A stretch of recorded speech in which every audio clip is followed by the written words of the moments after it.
Hola con todos, nosotros vamos a presentar el arrancador suave realizado la simulación en Simulink. Aquí tenemos un esquema básico para representar un arranque suave de un motor AC, el cual consta de 6 tristores conectados en antiparalelo. El bloque de los 6 tristores representa un contactor en alterna.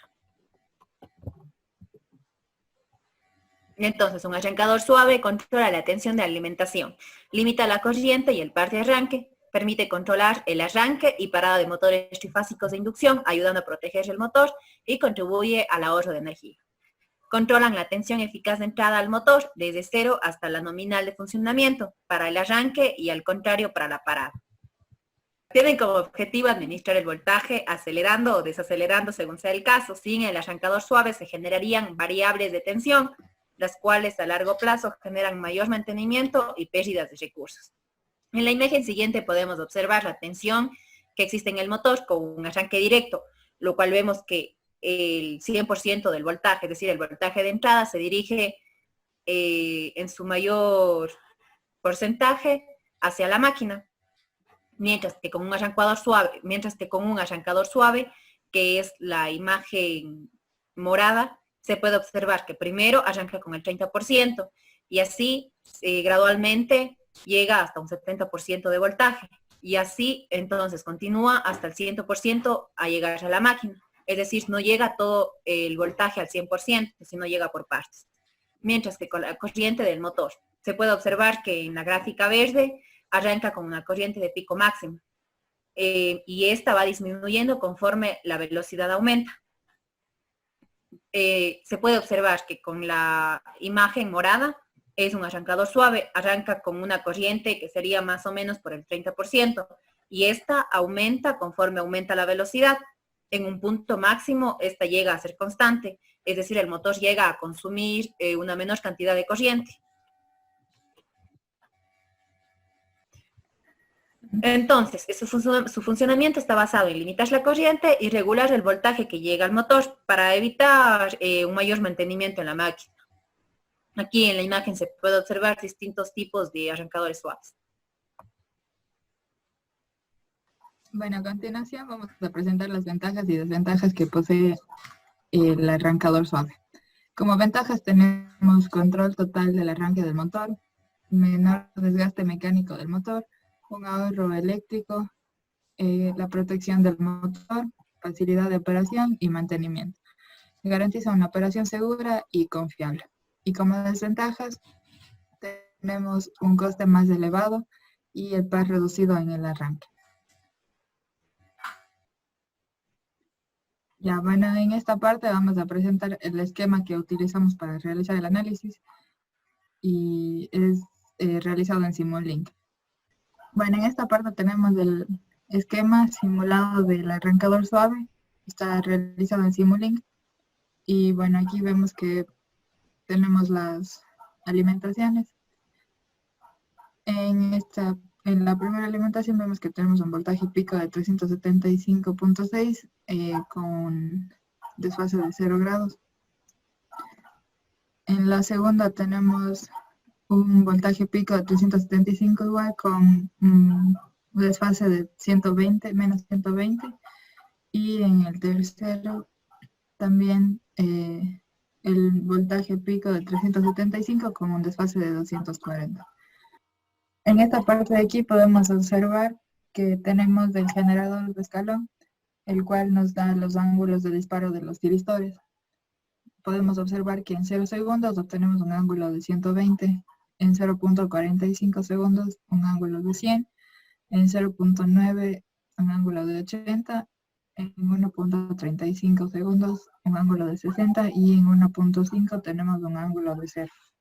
El cual quiere decir que todo el voltaje de ingreso se muestra en la salida. Aquí tenemos el generador de pulsos que nos ayuda a activar los tiristores. Aquí, como podemos observar, tenemos los tiristores, los 6 tiristores. Y aquí tenemos el motor. Bueno, podemos observar que las características que tiene el motor son de 5 caballos fuerza. Tenemos el voltaje de 460 voltios en la frecuencia de 60 Hz y la velocidad nominal que es de 1750 revoluciones por minuto. También podemos observar que tenemos una constante de cero y esto, es decir, un torque de cero, y esto lo hicimos para que el motor sea ideal. Bueno, ahora vamos a ver lo que son las formas de onda que se generan en un arrancador suave. Aquí podemos ver lo que son las formas de onda a la salida de los tiristores. Esto se puede observar con este bloque que tenemos aquí que nos da ya el voltaje de salida y la corriente de salida. En la forma del voltaje podemos ver que empieza con un voltaje de unos 300 voltios hasta llegar a un máximo, un pico de voltaje que va a ser más o menos de unos 500 voltios. Este voltaje luego va a ir decayendo hasta llegar al voltaje que teníamos de la fuente de 370 voltios. Al final podemos ver que el voltaje que entra va a ser el mismo voltaje que sale, es decir, cuando tenemos un ángulo de disparo de 0 grados. Con respecto a la corriente, podemos observar que la corriente va a ir aumentando. En esta parte podemos ver que tenemos una corriente bien baja hasta que llega a una corriente máxima, que sería por aquí, de unos 40 amperios, pero tenemos un pico que en un momento va a llegar a tener unos 60 amperios.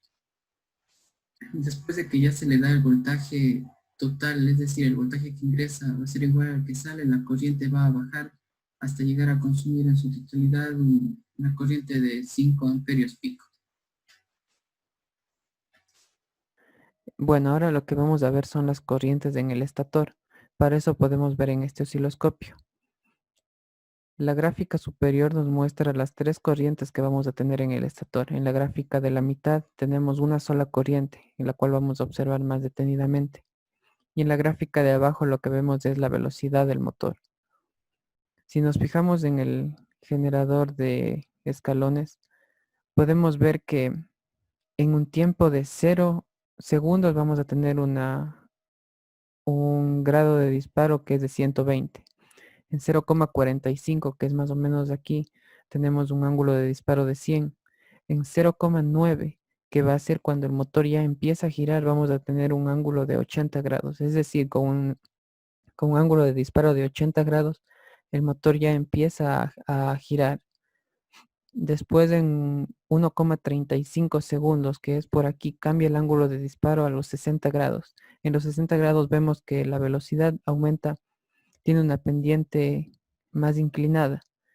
Y en 1,5 segundos, más o menos por aquí, podemos decir que el motor ya ha llegado a su velocidad final. ¿Esto qué nos dice? Que el motor necesita de una cierta velocidad mínima para empezar a girar. Y esa mínima se genera con un ángulo de disparo de 80 grados.